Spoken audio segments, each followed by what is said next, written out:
This episode is proudly supported by East Coast Beverages. So my name's Samuel James Lentini. Really what's special about East Coast Beverages and about what we do is that we are vertically integrated. We grow, we squeeze, we bottle, we blend everything here on site.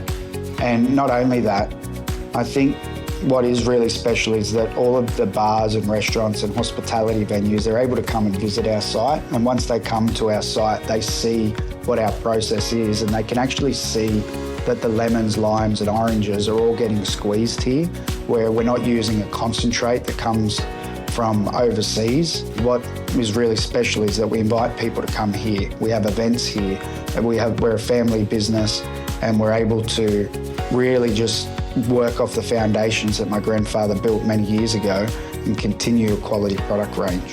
For more information, go to eastcoastbeverages.com.au. Things that you do, you don't know the huge impact you have made until you have really seen it and realized that, oh, that is something powerful. This is the Deep in the Weeds podcast. I'm Anthony Huckstep. Today's guest spent many years honing her skills in Perth's finest kitchens, all driven by an unwavering passion for pastry. That ambition led her to launch her own brand and become actively part of change too. Amanda Yong is the owner of Tarte by Amanda, co-founder of Project WOMN Inc, and the ambassador of Healthy Mind Menu. Amanda, how are you?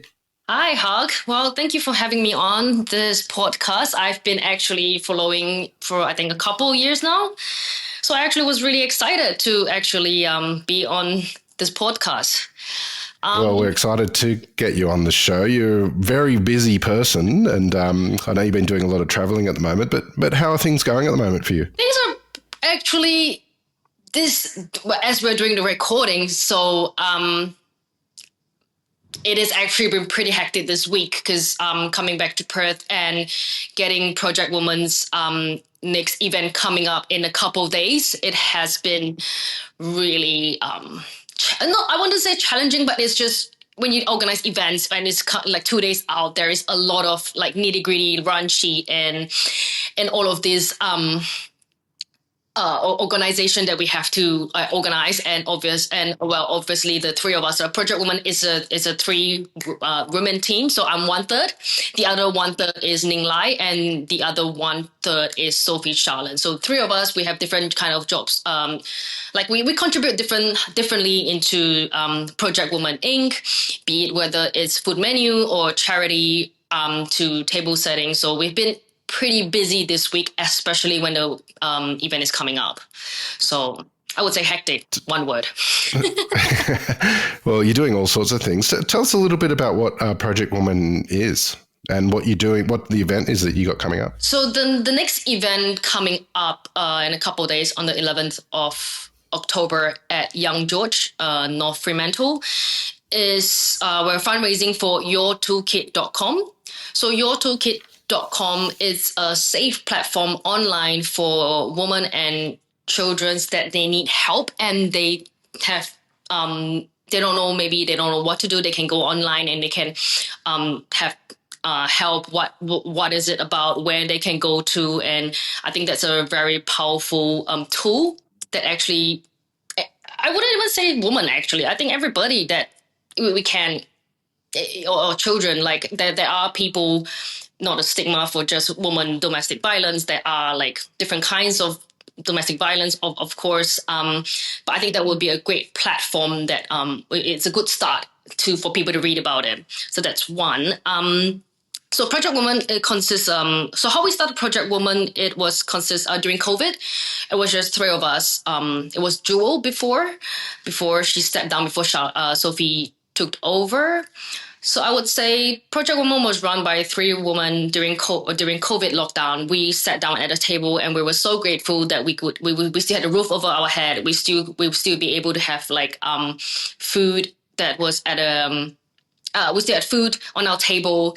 And we're like, well, maybe let's just try to do something. And because in the COVID, we didn't have anything. We're on lockdown. There was nothing much pretty to. So we came up with all these ideas, and we're like, well, let's do some private dinners. It'd be cool. And we just realized that maybe, the more we talk into the more, like, as the day goes on, we were talking about how we can set this all up. Then we just realized that, hey, maybe let's try to do something meaningful out of this. We all have full-time jobs. We all don't have to worry about, what's been going on. Of course, it hit everyone differently during COVID. So we were like, well, let's just try to see what we can do. So we read about articles, and as soon as we read about this article about women domestic violence and children's violence actually went up. I would think it was 33% during COVID lockdown. Yeah, I think I can't really remember the exact numbers, but I know the surge was crazy, and we were like, well, maybe we could start with that. And when we did a lot of research, and we found Zonta House, and it was like a woman children's shelter where they were hugely supporting women and children's domestic violence, for a shelter for them. So we actually reached out, we talked to them about this, read about this story, and we met the CEO, and we were like, well, this is something we actually really would like to do for you. I mean, for us to set it up, we're new. We have no idea what we were doing at a point of time. It was our first event. Getting people to sponsor, getting things were a bit hard. Every business was affected. People want to help, but they don't know how they can do. So we actually managed to pull a lot of strings to get different suppliers involved. We had the whole, the event that it was over 2 days, and we get food and wine, and we hosted, I think it was 160 people over 2 days in one of Moana Hall. Yeah. To the event, we got, I think we raised about $10,000 the first event. Yeah, and of course, with that money, we could help different businesses. Like, people will give us like fruit and veg for like discounted price. Wines were getting a discounted price. Like we're just trying to help everyone to get through this tough time. With helping with fundraising. So I think the outcome when I actually got the event the first time, when they told us the amount of money we did raise, that joy is completely out of the world. I've been happy. I've been sad. I've been through. I mean, everyone has been through different things in their life. But the happiness and that I was actually tearing. But that tear of joy and that tear of knowing that you can actually a small impact using our knowledge, what we know on food and wine and our skills, and just putting our time and the amount that we were able to help the people that actually make a real impact, and it's crazy. We would never thought we never thought we would get this far, to be honest. Like, we would never thought like we would have gotten this far, and it just continued on, and we just continued. So it's like this will be our 5th event. We actually raised. So there was Zonta House, the first charity. Then we had GAME, so it's a gynecology awareness research center. And the third one was for children's mental health. That's Young Hearts Anglicare. Then followed by, we had Will Street for Yogonaut, which is the Indigenous foster care for Indigenous foster care children. Yeah. And last year we had Healing Smiles. So it's Healing Smiles. It helps women to reconstruct that going through domestic violence, and all that, reconstruct the smiles and all that. And all the dentists put out time for that's that's the organization. So this is not, oh my God, this is not our 5th, this is our 6th event. Oh my God, I don't even really, I think it's our we raised over 120,000 for the past 5 events. Over the past 5 events, yes.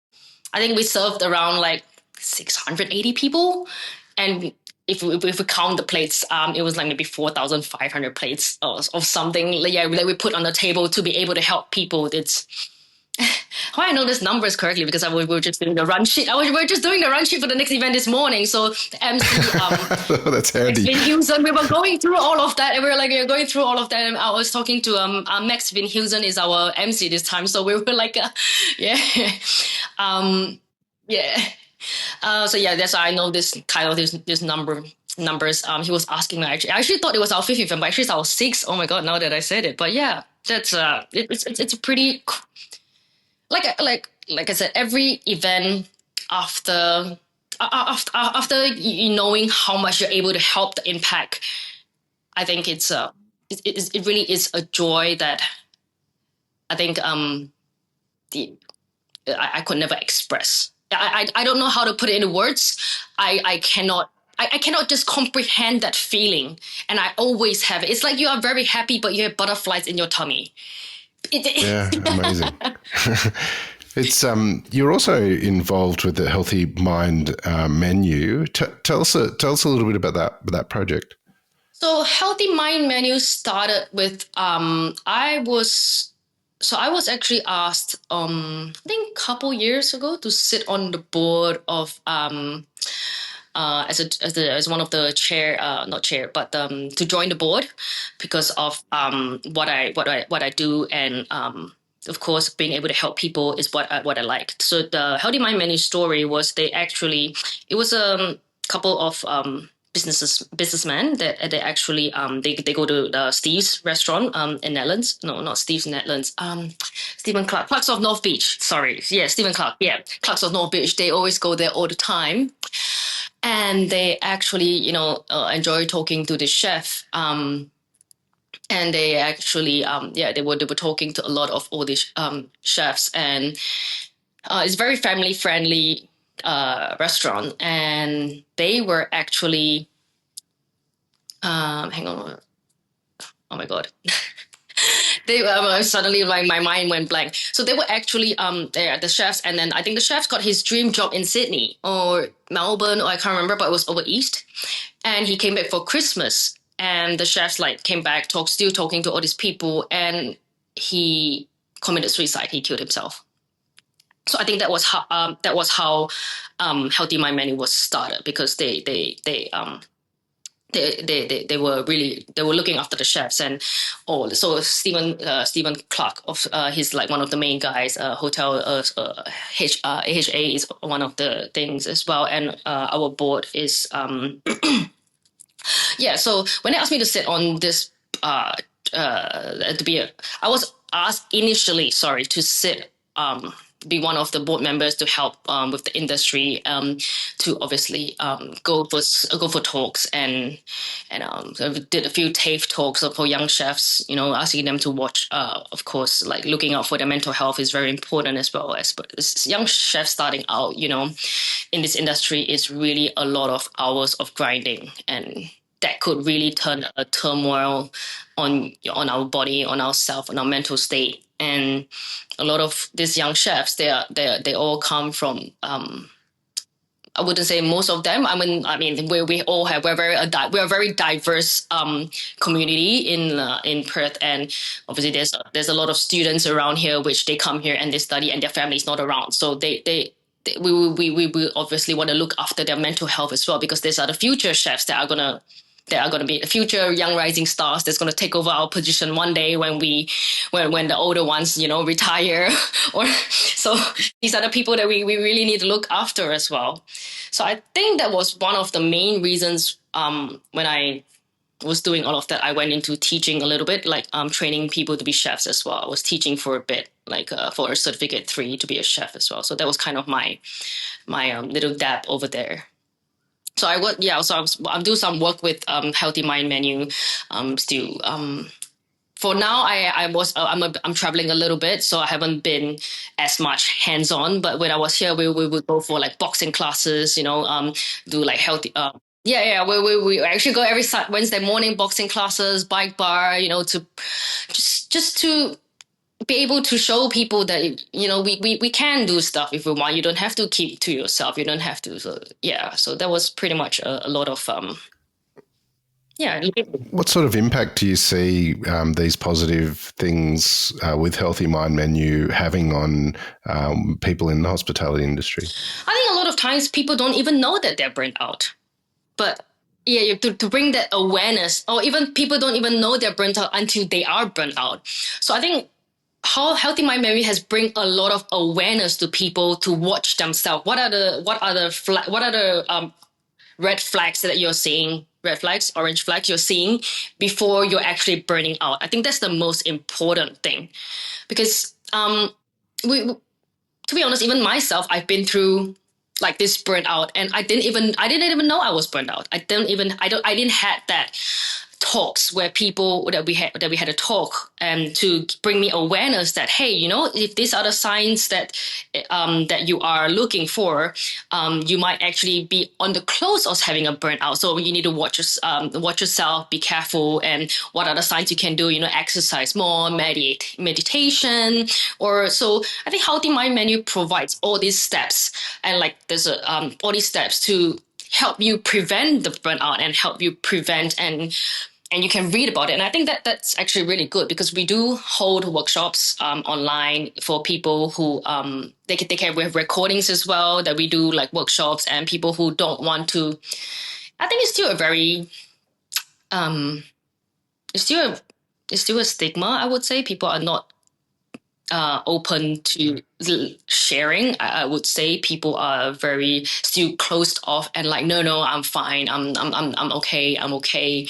When sometimes it's okay to really ask for help. And I think that's what Healthy Mind Menu is just trying to tell the industry, like, it's okay, you can ask for help. And if you don't want to ask for help, you're worried, there are tools that we can help you recognize the symptoms and recognize before you get burnt out or you even get to that stage. It's more about prevention. So I think that work over there is very important as well. Yeah. You're also the owner of Tarts by Amanda. How did that all begin? Well, oh, Tarts by Amanda. So I'm a pastry chef, but I'm not a sweet tooth, so I'm a very savory tooth. I actually go out and I rarely have dessert, or all my other dining companions. No, all my other dining companions, they will have dessert. I will take a bite. It's really weird. No. It's really, really weird, because like a lot of people, they're always like, oh yeah, you're a pastry chef, you must eat a lot of dessert. I said, no, I actually do not eat a lot of dessert. I don't even snack on really like sweet stuff. I eat chocolate like once a year. I have candy like maybe once or twice every, yeah, like a mint. Yeah, I'll have it like on the daily, but the rest of the stuff is, I don't know, it's just really, really, really weird. I just really like savory stuff. So anyways, getting back to this why I started Tarte. So I was at the age where I was a bit after COVID. I was asking myself like, hey, I actually won an award with the restaurant and catering industry for 2021 Young Achiever of the Year. I was at a point where I've worked for a significant amount of time, I would say, to reveal my age. I'm sorry. No, I would say I've been more than in this industry for 10 years, definitely. I was at a point where I'm like, okay, what should I do next? I have opened the cafe. I have helped set up restaurants. I've helped set up dessert bars. I have, within my 12 years, actually 13 years in Australia, I did 7 different openings, which is cafes, my tarts, charity, all different openings. Yeah, I ask myself sometimes, why would you do things? I mean, Wildflower and all these places. And I'm like, 7 openings, be it this cafe, be it this dessert bar, be it kind of take a toll on yourself, on my body, and with tarts as well. So I was a bit like, okay, what can I do to, write my, I wouldn't say legacy, but how can I write my story? I want to share my story out there. So not being very book smart, I would say, like in my younger days, that's why I went into culinary cooking, because it's more hands-on, more skilled work. So I was like, well, obviously I don't think I can write a book. It would take me a really long time. So I was like, well, maybe the fastest way is to to I don't know if someone will read the book as well. It's a bit complicated. It's a bit anyway. So I was like, oh, maybe I can do something like that it's me. Like, do something that is me. So then I was like, okay, so what is Amanda? So I was like, well, what is Amanda? Oh my god, Amanda's a pastry chef, but Amanda, oh my god, doesn't like sweet at all. So how would she go about doing it? So that's why I was like, oh my god, I love cheese, I love savory stuff, so I'm just going to combine it together. So that's how baked cheese tarts came about. And how so that started off as that. So I'm like, I'm going to write my story as like a sweet and savory person.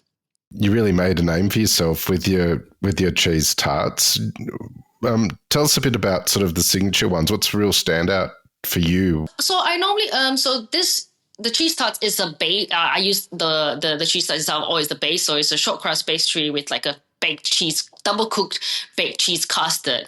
And I have different seasonal fruits depending. But my favorite one, I would say, is the truffle macadamia. So when it's truffle season, I shave like fresh truffles on top of the baked cheese tart, and I have salted, sweet, caramelized macadamias on top. And everything's of course WA made, WA truffles. And yeah, that's really good. My second product I have another product as well, which is truffle cookies. So that was another product as well. Yes, and when I did, so that was another story. So truffle cookies was how I actually get myself into being a pastry chef. So obviously I didn't have much of like a school time in Singapore. I grew up in Singapore, so I'm Perth born, but I grew up in Singapore. So in Singapore, I wasn't, studying really well, I would say. But I was able to, my parents were like, no, you need to do something. I was like, fine, I'll just be a chef then. Because I loved cooking since I was young. I was like, I loved cooking since I was young. And my parents were like, yeah, you need to do something you're interested in. I said, fine, I'll go into cooking then. And obviously being in an Asian household and being thinking what is it in the Asian kitchens, my parents were like, no, you're quite petite, you shouldn't hold big woks in the Asian kitchen, that's not you.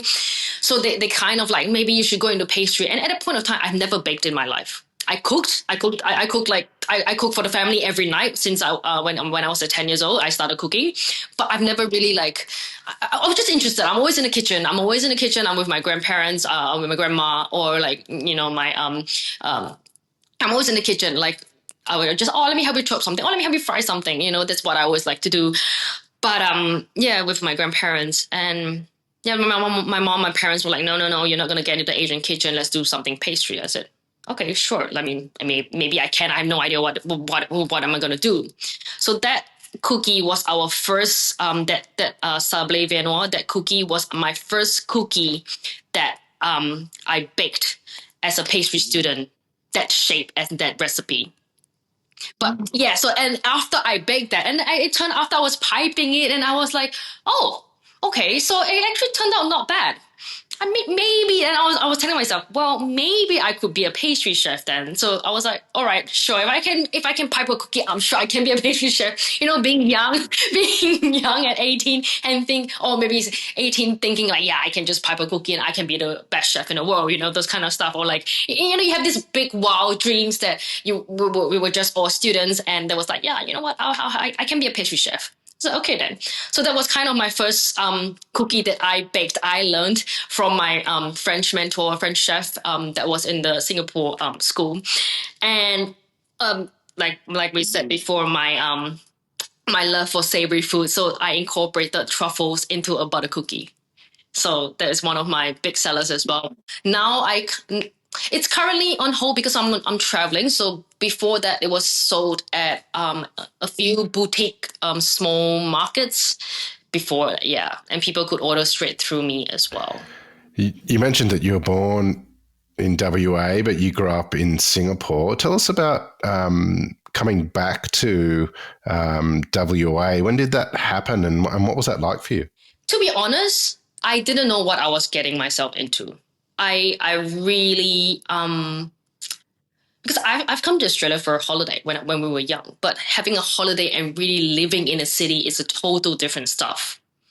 But I guess I was young. I was young enough to be able to move and adjust myself to a new environment.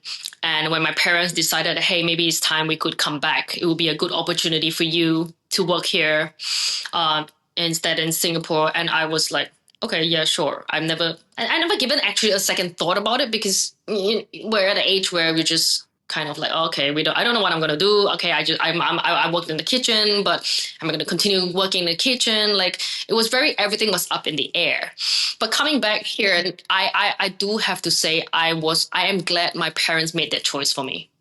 I'm really glad my parents made that choice and be like, hey, come to Perth, because the opportunities I got from Perth, from WA, it was I never expected myself to be where I am now. I really never expected. I actually saw a couple of my schoolmates. We're still really in touch with the girls. My couple of schoolmates my girlfriends that we used to go to culinary school, pastry school together. They were they were also like, oh my God, Amanda, if you were to tell us like maybe 12 years ago before you came here, like you would be where you are now, we would have been like, nah, that's not going to happen. But I think like the circumstances, the opportunities that presented itself, and being able to do the work that I'm doing now, it's really I really have to be grateful for the community in Perth that allows me to be able to give back what I can do and give what I think it's a very big step. Yeah. You've worked at some pretty incredible restaurants over there in Perth, but from your perspective, what's been the really important venues and people that helped you build your career over there in Perth? Actually, I would say every venue I've worked in, and they contribute little bits and pieces to get to where I am. I started off in Rockpool. Rockpool is one of the biggest, I would say, steakhouse in Perth at a point of time. I mean, it still is now, but I would say, at a point of time, it was just like, it's one of the best restaurants at a point of time. And everybody wants to get into Rockpool. And for a girl who just came from Singapore and I have no idea what was going on, getting accepted there was one thing.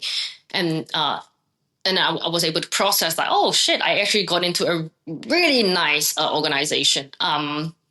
I think I was there for 2.5, 3 years. I can't really remember at the top of my head. And I worked my way up. Of course, I started as the pastry commie and I worked my way up. They contribute in Rockpool. They taught me a lot of discipline for sure. It's a really big organization and you really have to put I wouldn't say put a foot, but you work in an environment where there is 30, 40 chefs. You will get lost in the middle somewhere. I was grateful that my head chef at a point of time, Daniel Masters, he was able to see me through all the chefs. He did play a big part of like training me, and a lot of other like my mentor chefs at the point of time to bring me to where I am before I left for Wildflower. So it was a tough training. I would say Rockpool is a school that it trains you. If you go there and you do the grinding, you can work in other kitchens. I would say. Then that's when I moved on to Wildflower. Yeah.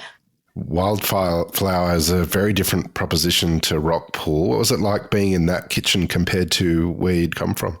Well, Wildflower is, I will have to say, is tough. It's really, really tough. It's it's total different. So one is a steakhouse where one is more fine dining, of course.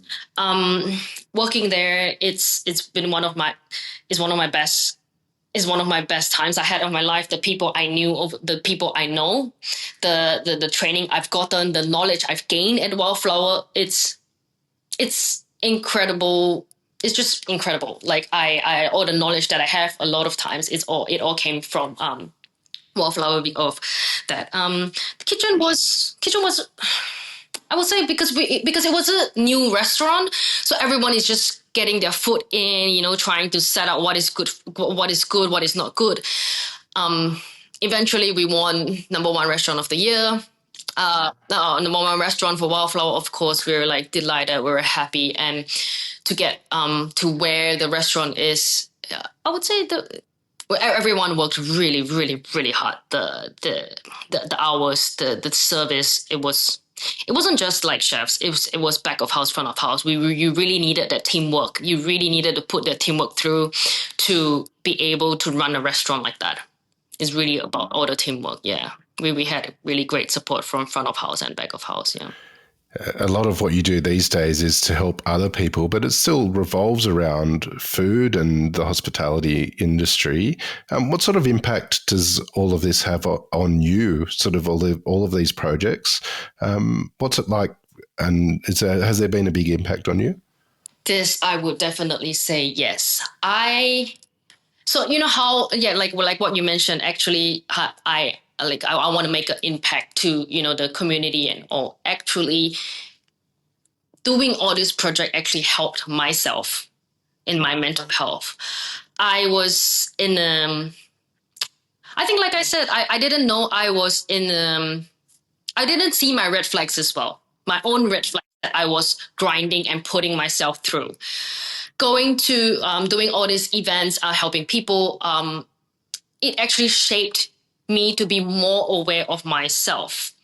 When I had my own breakdowns and burnouts and spiraling down the rabbit hole, I was still not able to come to terms with myself with that. I actually, when I had my burnout and I had my meltdown, I actually couldn't get out of bed for 1 week.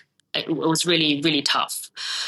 Yeah, that state of your mental, of your mental capacity at a point of time, it really hits you so hard that you can't pull yourself out of it. It is you are in a state where you know that, hey, let's get up and move, but you can't. You physically, mentally, you cannot get out of that. And it took me a while to I have a lot of friends around at a point of time who actually